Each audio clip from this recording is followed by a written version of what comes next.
Recording now. Hello, gentlemen, ladies and gentlemen. Welcome to my YouTube video channel again this afternoon. I have a privilege to and an honor to introduce Dr. Winnie Harrison, the Vice President of US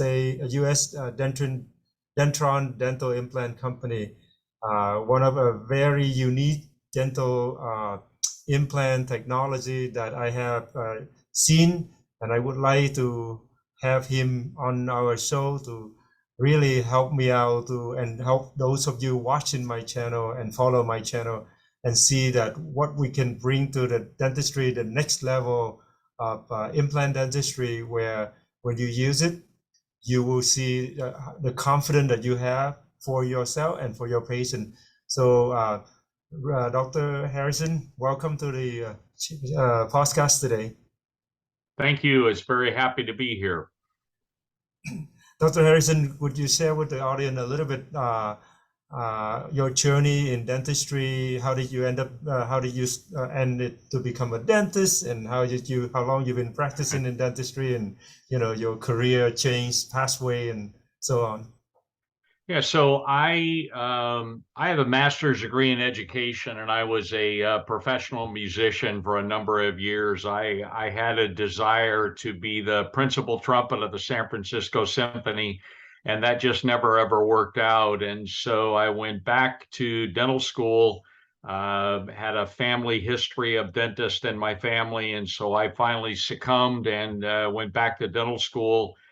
Graduated in 1983 from Loma Linda University and established a private practice in Chula Vista, California, focused on implant reconstruction and full mouth reconstruction and cosmetic dentistry.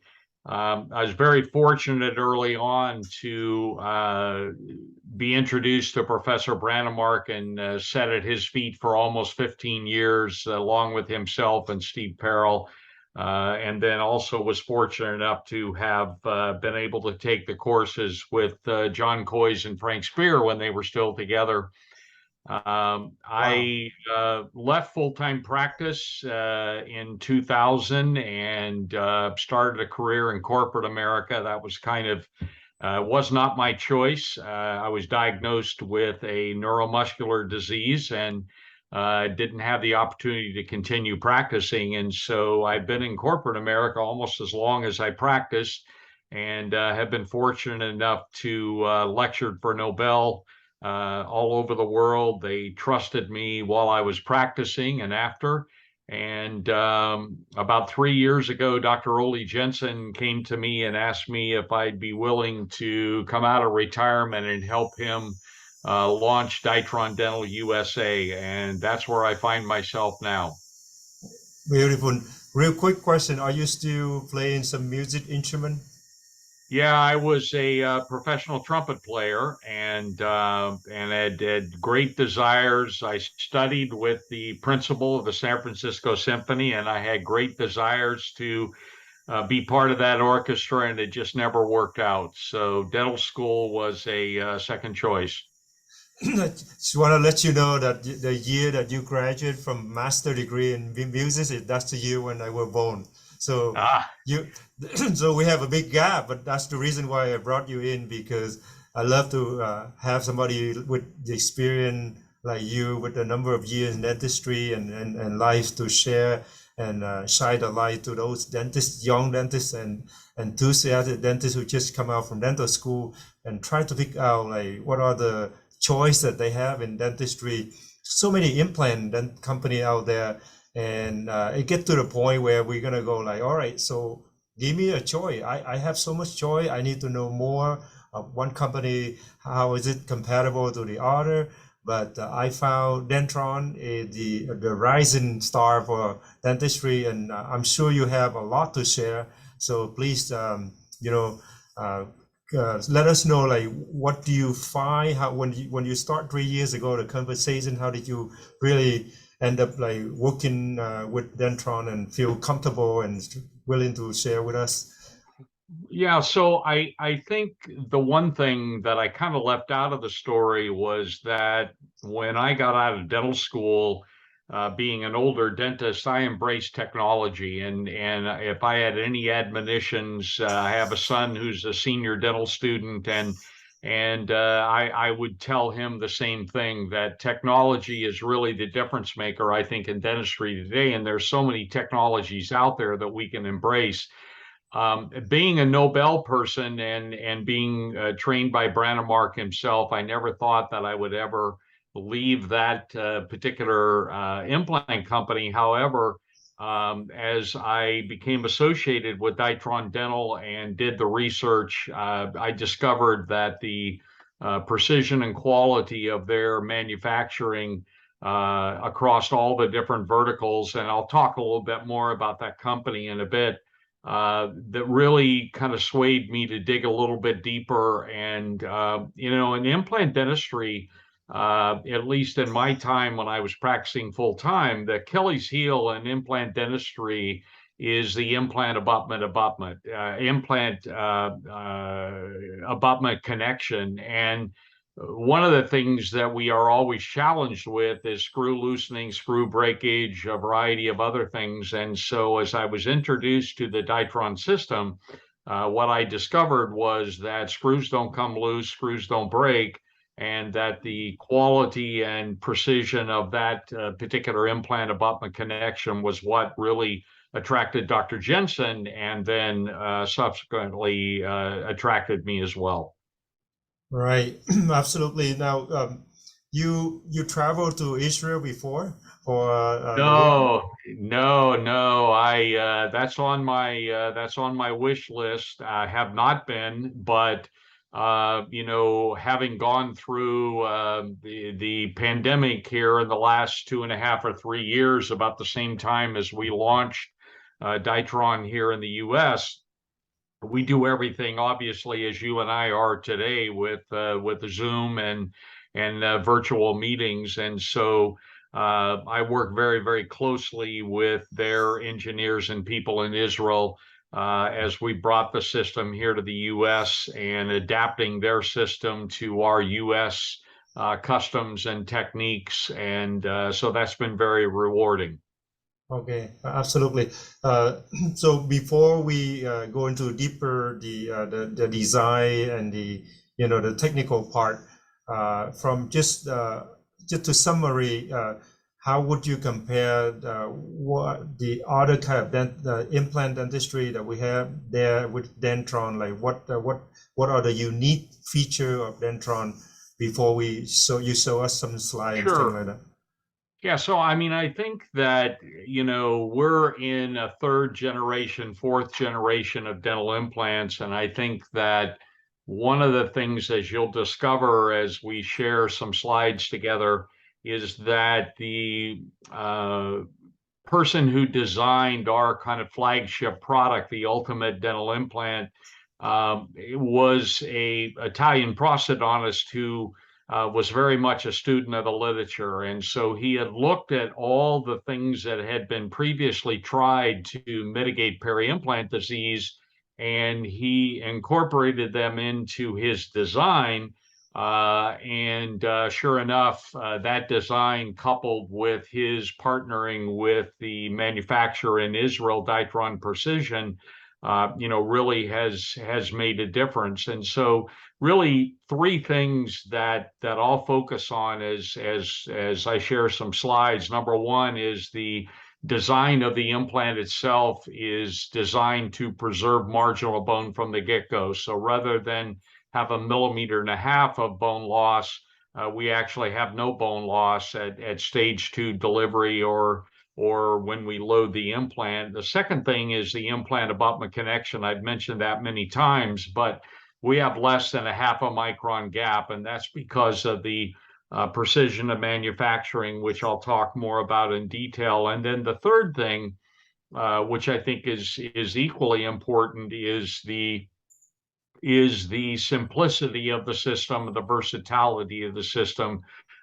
With Nobel, when I was restoring their implant, placing and doing their implants, obviously they had narrow, regular, and wide platform, and you were always kind of Hail Mary, full of grace. I hope I have the right parts, or do I have the right parts on the shelf? And whereas with Ditron, it's a single implant abutment connection, so it's much less complicated parts and pieces. And I'll share that very briefly as we kind of go through some slides together. Okay, please do so. Let's jump right in and show us, the technology that Dentron have been working real hard and give the dentist the easy and the confidence that they need for surgery. I would love to see. All right, I'm happy to do so. Let me just share my screen here, and we should be good to go. We'll get rid of that. And so, when we were talking over the weekend, I coined the term the silent intruder, and one of the things that, and kind of have this alarm system here talking about, is this something we need to be concerned about? And the reason that I coined that term was because, unlike periodontal disease, where we get some sort of a warning signal, if you will, peri-implant disease is the silent intruder. We oftentimes don't see this until a patient presents with something as radical as you see on the screen here, where our only choice is to try a bone grafting procedure or maybe even remove the implant and start over from scratch. And so one of the things that Dr. Jensen wanted to do with this system was to be able to mitigate that and be able to bring it forward. And obviously, as we know, in dentistry, with implant dentistry, we don't have a periodontal ligament, which means then we don't have proprioception, which then means that we don't have any temperature sensitivity. So there's really no warning mechanism for patients with implants as to something is going wrong. Stuart Fromm, who is a well-known periodontist in New York, suggested in an article in 2012 that the prevalence of peri-implant disease was 28 to 56% of patients and 12 to 40% of all implants. And then Danny Boozer, back in 1992, talked about probably the theme of what I'm going to talk about today, which is the word vascularity. In dentistry, we learned that form follows function. And it's quite interesting that Dr. Boozer said that the peri-implant supracrestal connective tissue is absent a rich vascularity, suggesting that the peri-implant soft tissue does not have a defense against exogenous irritation. Well, that's something that's really important, because when we look at Renvert's book on peri-implantitis, we'll notice that the arrows for peri-implantitis all point to the implant abutment connection.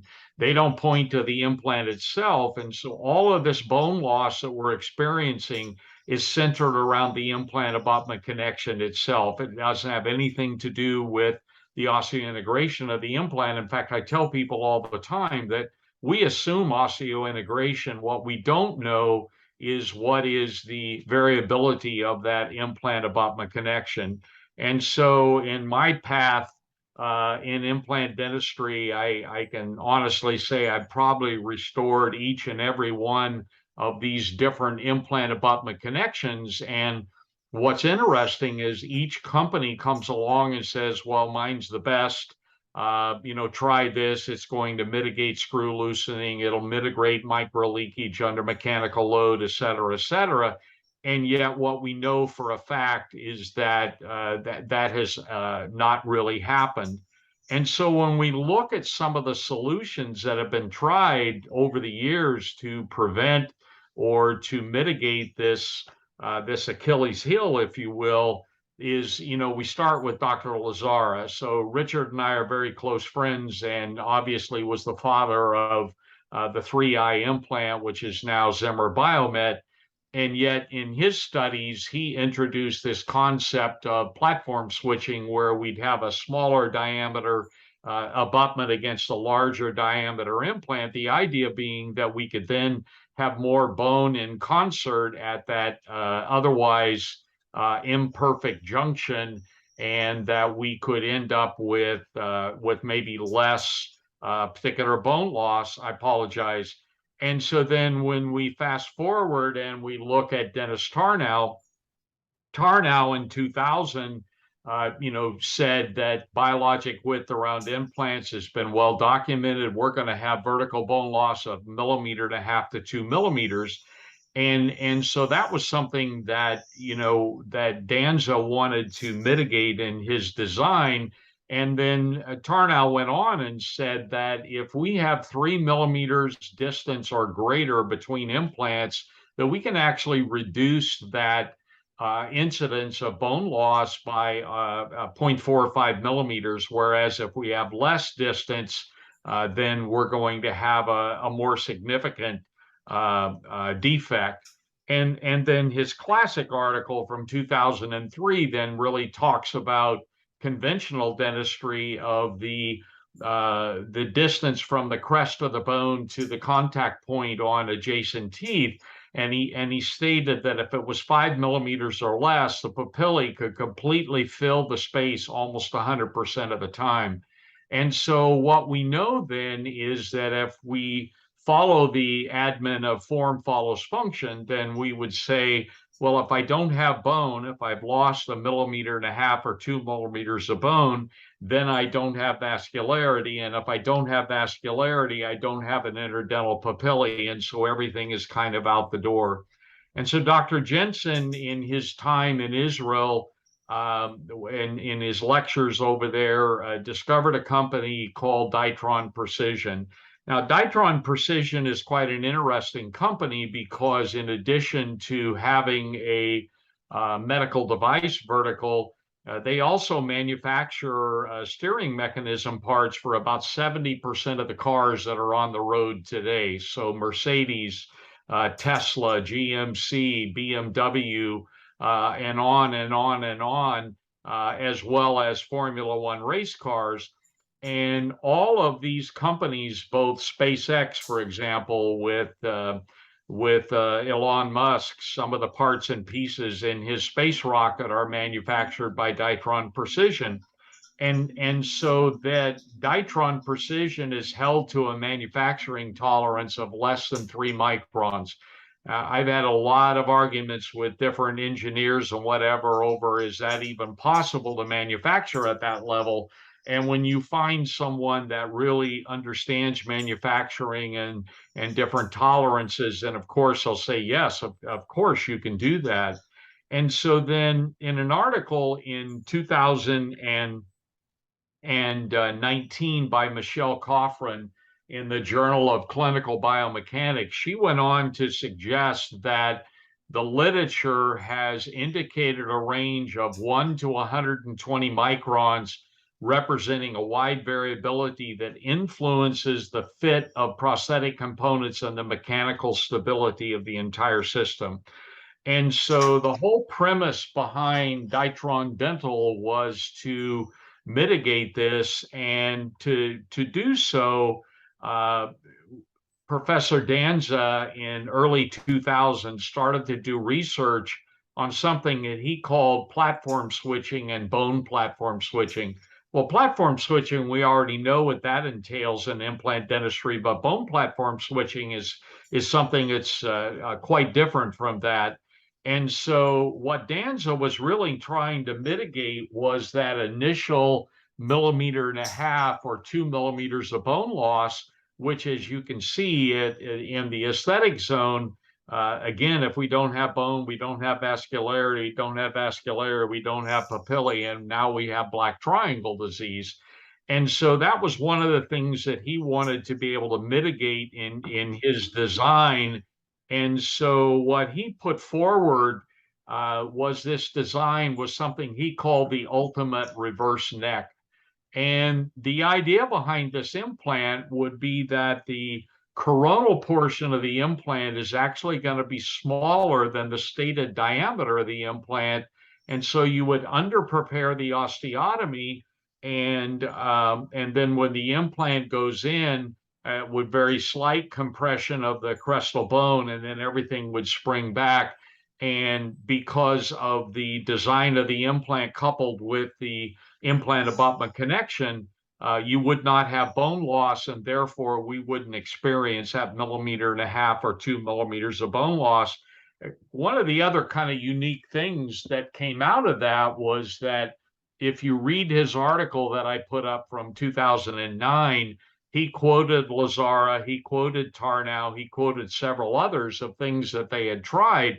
But what's interesting is if we took two 5.0 ultimate implants and we somehow magically were able to place them side by side in the mouth, the distance that we would have between the two reverse concavities is 2.8 millimeters, which is almost exactly what Tarnow said that we needed to have to be able to facilitate, all the things necessary for success.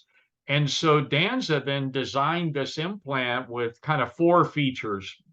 The first feature was the reverse concave neck, which was designed to preserve marginal bone from the get-go. The second feature were the double stressless sharp threads. And the importance of the double stressless sharp threads, as you can see on the image on the left, is the stability that the implant provides regardless of the bone type. The third feature was the helical apical coronal slot. It's this blue slot that you see on the implant. And the importance of that was as the implant was being placed, everything was designed to wash up the side of the implant and create a scaffolding, if you will, for early bone formation. And then last but not least was a cutting apex, and it's a rounded cutting apex, so it doesn't do any damage to the soft tissue. And so if we look at each of those features, independently, the double stressless sharp threads, they generate a very gentle, progressive bone compaction that actually enhance stability. And Georgios Romanos at Stony Brook presented a paper at the Academy of Osseointegration this past February, where he showed that placing both short, fat, and long and skinny Ditron Ultimate implants, that the average insertion torque was somewhere between 55 and 60 Newton centimeters, adequate enough to allow you to immediately load the implant. And then when we look at the helical apical coronal slot, all of this blue that you see around this Ultimate implant is actually new bone formation at 1 month's time. And so we get that early osseointegration, that early accelerated osseointegration, which then gives us confidence to be able to load an implant early on. And so this is a case that we did with external resorption on tooth number 8 and 9. And the teeth were extracted and immediately placed were 2 ultimate 4.2 by 16 millimeter implants. And what was interesting by this design is the insertion torque that we got of 69 Newton centimeters, giving us the confidence to be able to go and load these implants almost immediately. And you can see the beautiful soft tissue and everything else. And so when we look at some of Danza's 8-year follow-up, sadly, he passed in 2016. You'll notice the beautiful soft tissue. One of the other things that you'll notice is that when you remove an abutment, you don't get that stinky smell that you get sometimes with other implant systems when you remove an abutment. And then, of course, you can see the beautiful bone that's still present 8 years out. So the implant is placed slightly subcrestal, and we still have all the beautiful bone, which then means we're going to have the interdental papillae. And so what Danza showed was that if we took a traditional 4.2 millimeter diameter tapered implant and we were to place that in a 6 millimeter bone sample, say maxillary lateral incisor, we would probably never do that because we wouldn't have enough bone circumferentially left to provide the support that we've always been told that we need of 2 millimeters or more. However, if we put in an ultimate 4.2 that has a 375 coronal, then all of a sudden you can see kind of that V between the extension of what a tapered implant would be. You can see that all of that area there is going to be new bone that has been preserved as opposed to drilled away. And so Danza went on, being the researcher that he was, and he quantified this, and he determined that the bone savings coronally was equal to 5.57 cubic millimeters, or a millimeter ring of bone, that Dr. Jensen and I kind of jokingly call the Lord of the ring of bone. So that's kind of the first principle, if you will, Doctor, that introduces the design of the implant and the benefits of that. And then the next thing that I apologize, the next thing that we did then was said, well, what should the connection be? And Danza came to Ditron Precision because of their reputation of being extremely precise and quality oriented in their manufacturing. And one of the things that they looked on early on was, should there be a conical implant abutment connection? And so they took 10 conical implant abutment connection systems, they connected them, they torqued them, and they put that in a bacteria media. And what they discovered was that 6 of the 10 had immediate micro leakage at the implant abutment connection. And so with that, they then sectioned the implants, and they discovered that either the abutment was out of round or the implant was out of round. And so therefore, no matter how perfect everything was, there was this pathway for micro leakage. And so with that, the company decided to do an internal hex, 2.45 millimeter internal hex. But the important part is not the precision of the hex. The important part is the precision and the quality of the two mating surfaces. So when we tested these in a study, which I'll share with you in a moment, we discovered that we had less than a half a micron gap. It's almost like a one-piece implant. And so with confidence, we can place the implant at the crest or subcrestal. We can connect the abutment, we can torque the screw, and we can almost with confidence know, as the pictures that I shared, that we're not going to have bone loss, and that we're going to have a good success long term. And so we proved that in a study in Jerusalem at Hadassah University, where we did just that. We connected implants and abutments with bacteria in the well and no bacteria in the well. And then we went and we looked at did bacteria get in or out? And the fact is that it did not. The last couple things I'll share with you about the system, and then I'll answer any questions that you may have, is that the versatility of the system is such that it's a single 2.45 implant internal hex connection, and that's shared across all implants diameters and lengths. So we don't have to worry, as we discussed earlier, about narrow, regular, or wide platform. And then it has a full complement of digital workflow products, of multi-unit products, and we even have our own proprietary locator-like abutment that we call the Liberator, that was redesigned with some features that deflect direct axial loads on overdentures, which makes it really nice. And then the last couple things I'll share is just the instrumentation is also very simplified, in that we have a single implant insertion driver that can both place the implant as well as the cover and healing screws, and then single abutment hex driver for placing all abutments. So that just kind of demystifies and uncomplicates a doctor's life.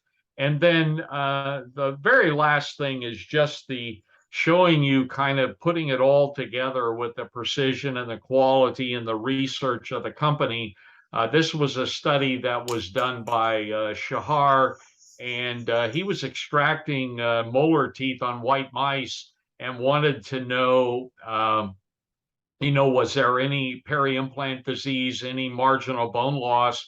And so we asked the company to design this 0.5 millimeter by 1.5 millimeter implant, and they did so, and the rest is kind of history. So with that, I'm gonna unshare my screen unless you have questions, and be happy to answer any questions that you may have. Beautiful, Dr. Harrison. Thank you so much for taking your time and sharing the best technology out there that I can see. I just want to let the audience just to remind them about the what Dr. Harrison were talking about is the simplify of the implant driver. You, even though you have different side of the implant, right? But you only use one side, one driver. Yes. So Yes. that's important, because we know that other implant technology out there, you have to pick the right side for the implant and the right side for the implant driver. And let's say if you drop on the floor, then that's it. You're running around and chicken to run around and worry about, okay, I mess it up. But this is the simplified technology, as you can see. And you also mentioned that the implant abutment driver, also the same thing, Dr. Harrison? Yes. You can use both for everything, or just two No, different? yeah. So the implant insertion driver has the hex for delivering the implant, and then it has a conical hex for delivering a healing abutment recover screw. But you would not use that for a final abutment because that's a hex screw, and you need a true hex driver. But we only have a single driver for that as well. We don't have to have stars and shapes and all kinds of other things, which just makes life much easier for the restoring doctors. Yeah. So the reason I point this out is because a lot of dentists out there, they go like, well, it's just another implant system. But as you can see, this implant system that I discover myself, it is actually a unique system, because you don't deal with multiple side for the implant driver. That's something that is already simplified for us as a surgeon. And when as a surgeon, you already have enough stress.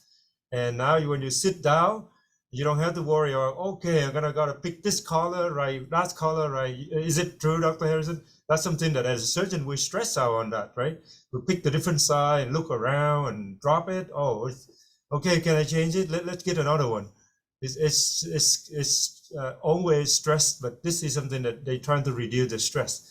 And so it's beautiful. The other thing you mentioned is I want to repeat again, is the gap between the abutment, the final abutment, and the implant itself is less than 0.5 nanometer. Is that what it is? Microns, micron. Yeah. Micron. So it is it's smaller than this bacteria side, the smallest bacteria side. Yes. So that what it means is that there's less chance of microleakage and bacteria colonization, and then the smell of the abutment inside when you retreat the crown. And hopefully this one we don't have to retreat the crown. Yes. Can you hear me well or no? Yeah, I hear you perfectly. Yes. So it's wonderful to see. Finally we have something that new. I want to ask you about the surgical procedure. When you mentioned, let's say, first of all, can you tell us how many sides of this implant? Like, what are the sides? Yeah, so the ultimate implant, let me just share my screen again here real quickly, and so the ultimate implant comes in 4 sizes: 375, 4.2, 5.0, and 6.0. And each one has a different coronal dimension. So you can see that the 375 has a 375 coronal, and the 4.2 has a 375 coronal, you'll also notice they both have the same apical dimension. And so what that does is even further completes kind of the versatility of the system, where you can almost not ever have to use the 375, and you can go straight to the 4.2 because all the dimensions are the same, with the exception of the portion of the implant just below the micro groove. So that's one of the really nice things. I did not share, doctor, we do have a tapered system we call the molecular precision implant, and it comes at a smaller diameter, 3.3 and 3.5, up to a 6 millimeter diameter. The ultimate implant was not conducive to having a smaller diameter and still have the reverse concavity and protect the integrity, the structural integrity of the implant. So that's why we do have a standard tapered implant. This particular implant has a couple interesting features. It has a spherical helix, very similar to the helical coronal slot, and the spherical helix is designed the same thing. So as the implant is placed, everything spirals up and washes up the side of the implant. And then the deeper grooves that create that helix also increase the surface area of the implant. So a 6 millimeter Ditron molecular precision implant is probably equal to 7 or 7.5 millimeters in terms of surface area. And so that's just another advantage, where you can place a 6 millimeter implant and yet have the surface area of a much larger implant without compromising the buccolingual dimension of the bone. So hope that answers your question. Which implant design is the more later design? The Yeah, so it would be Danz's design of the ultimate implant. This is the design that Danza brought to the table, and we probably sell 70% of the implants we sell are of the ultimate variety, and 30% are the molecular precision variety. And most of the MPI, or molecular precision implants, that we sell are the smaller diameter for very tight, small diameter spaces. Would you go over the surgical protocol on this ultimate implant Yeah, design? so let me just open another screen really quickly if I can, and I'll bring up another picture. That's not what I want. I apologize. So we'll close all those tabs, and here we go. So when we look at the drilling protocol of the particular system, and I'll just expand this here so you can see everything on the screen.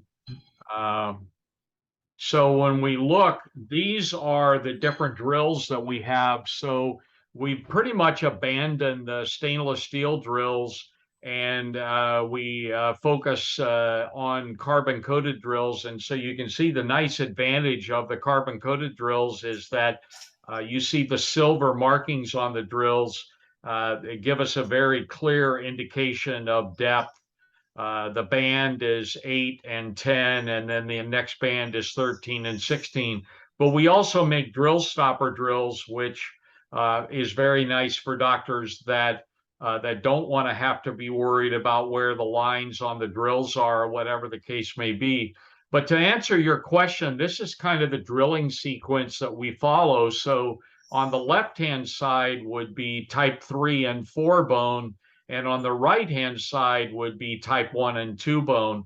So depending on the diameter of the implant we're placing, after we've used that initial 2 millimeter twist drill, I tell doctors all the time, your hands tell you, what kind of quality bone you have. And so if you're going in with a twist drill and you get through the crestal bone and it all of a sudden just goes to the bottom, you probably don't have very, very good quality bone. And so what we do with each implant is based on the bone type. On type 3 and 4 bone, we often under prepare by 2 drill sizes. And on type 1 and 2 bone, we often under prepare by 1 drill size. And in fact, what we may do is actually, stage the drilling. So for example, we may take a 2.8 drill and drill to full depth. And then we take the 3.2 drill and we only drill in halfway.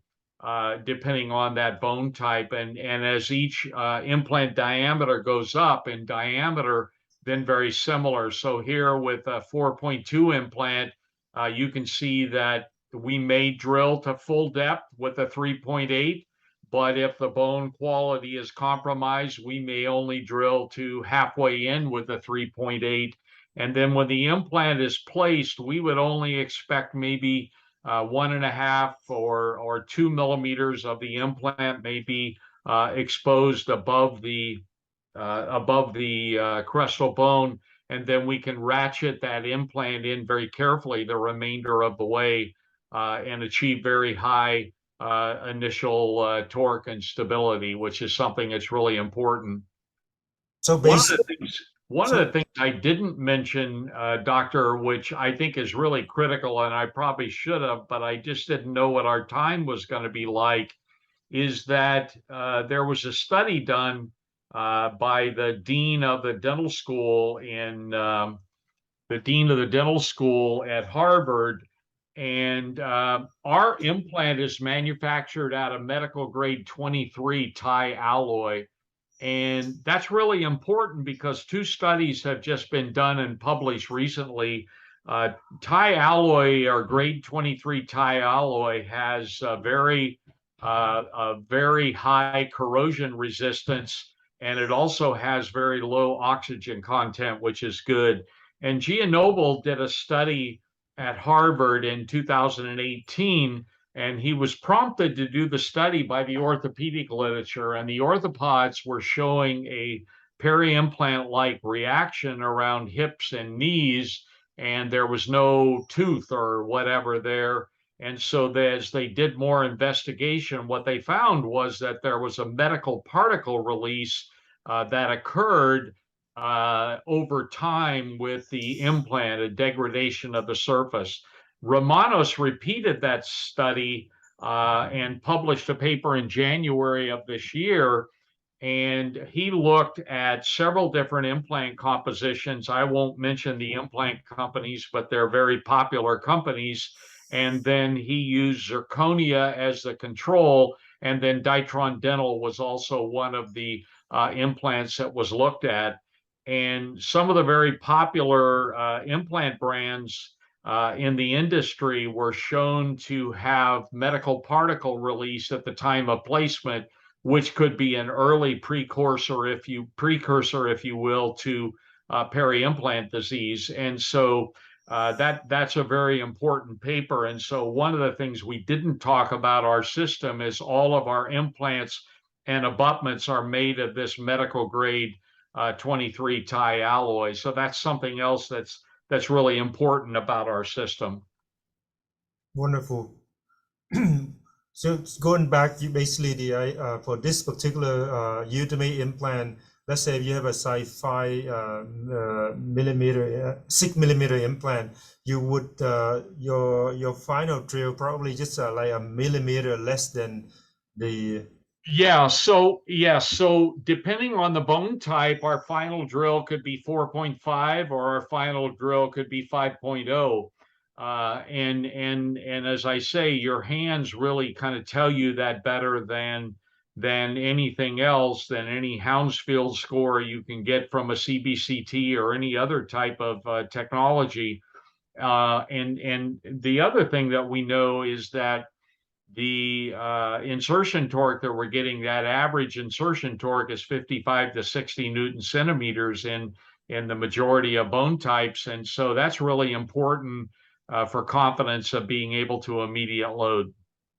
Right. So the typical surgeon, you guys know that, most of us, if we can achieve like 30, 35 Newton centimeter, we're confident already. But now we're talking about 60, 69 Newton centimeter. So what a champion that I can see. So Yeah. wow, it's incredible. Can you describe again a little bit about the double stressless sharp thread that you Yeah, mentioned? so the double stressless sharp threads are really, I'll just kind of come back and share the screen again. So the double stressless sharp threads are really, let me just find that picture for you. So they are really, they are designed to provide that initial stability, but more importantly, to very gently engage the bone. So we're not getting compaction of the bone or compression of the bone that would damage the vascularity. Quite the opposite. We're getting a nice stability of the bone without, pardon me, without that compression that you normally would have. And the other advantage is that with the cutting apex, the rounded cutting apex, we unless you run into cortical bone at the base of the osteotomy, this cutting apex is going to aid as well in terms of the fact that we under prepare the osteotomy. But then another factor of the cutting apex, especially the fact that it's rounded, is that we can tent up the Schneiderian membrane and the sinus upwards of 3 millimeters. And so we can take a 5 millimeter space of bone and put in an 8 millimeter implant with great confidence without any risk of tearing the Schneiderian membrane or in any way affecting any other sensitive landmarks in the mouth. Amazing, amazing. And can you also go back to the reverse conical neck and talk a little bit about how it helped the reduce the bone loss right at the initial state and the Yeah, so Dan's idea was that he wanted this he wanted this reverse concave neck to preserve a certain volume of bone. And oh, sorry, I didn't mean to do that. So we called this bone platform switching with the idea in mind that if this were a tapered 4.2 implant, we would have prepped all that bone away. Whereas with this being a 4.2 implant with a 375 coronal, you can see that we've saved all of that marginal bone. And his idea was that the reverse concave neck, that the area A that you see here would preserve a ring of marginal bone, reduce stress on the crestal cortical bone, and prevent any undesired vascular compression. And then the platform switching B is the same as we would see with other companies, but you'll notice our platform switch is not as radical as what you might see with other companies, and we don't need to be because of the molecular implant abutment connection, which it provides that less than a half a micron gap that we were talking about. And so that connection, in fact, prevents the micro leakage under mechanical load, less down to, as you were saying, less than a half a micron or smaller than a normal bacteria. Mm-hmm. Yep. Wow. Very, very impressive system. In terms of the lab, is there any limitation in terms of using the lab or if we do the digital scanning and do we have the what I call it, the scanner body to Yeah, scan? so yes. So let me just get out of this here really fast and I will open another screen and so we'll switch back to this, and we have a full digital workflow such that So our CAD CAM has a direct to the implant scan body that you can see here. Is 3.8 millimeters in diameter. We're just getting ready to release a smaller diameter scan body. We haven't done that yet. And then we also have a scan body for a multi-unit abutment. So if we have multi-unit abutments in the mouth and we want to do a digital scan, then we can. And then if we want to do custom abutments, we have tie blanks that would allow you to be able to mill a custom abutment. And so the upper portion here is the part that would connect into the milling machine holder. And then this bottom portion is our proprietary molecular connection. And so you can machine very nicely custom abutments that have all of our connection features and do that with confidence. And we actually we work with a milling center that doesn't do anything other than mill abutments in Southern California called Imagine USA, and including our abutment and a final custom abutment, they charge $99. So different than the $200 range of Atlantis or Vulcan. You can get a custom milled abutment with the Ditron system for as little as $99. And then probably my favorite abutment is the tie base that we sell. And so imagine that if you put an implant at the crest or slightly subcrestal, either a multi-unit case with a non-engaging abutment or a single case with an engaging abutment, we have a 0.6 millimeter collar tie base. And so it allows you to start the emergence profile almost perfectly next to the bone, with the confidence you're not going to have screw loosening, micro leakage, but more importantly, it allows you to create an emergence profile that's very similar to what we might expect with a natural tooth. Can you say one more time? Can you describe about this again? I didn't get this one. Yeah, so let me just switch gears a minute here, and I'll open up another slide deck real fast, and we'll end this deck and we'll go to a different. You're asking me lots of good questions, Doctor. Thank you. I try to see if I can introduce this to the world. So that's why it's important. Thank you I appreciate that. So I am going to go and let me see. That's the wrong system. That's not what I want. I'm sorry.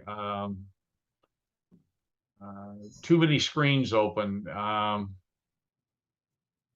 So here we go. So we're going to open this screen, and there we go. And so I'm gonna get all the way down here. So when we look at this particular single tooth screw retained restoration, so we're going to put implants in the number 19 and 20 area. And so the implants are placed with healing collars, and you can see we place them at or slightly subcrestal. This is a 4.2 and this is a 5.0 implant.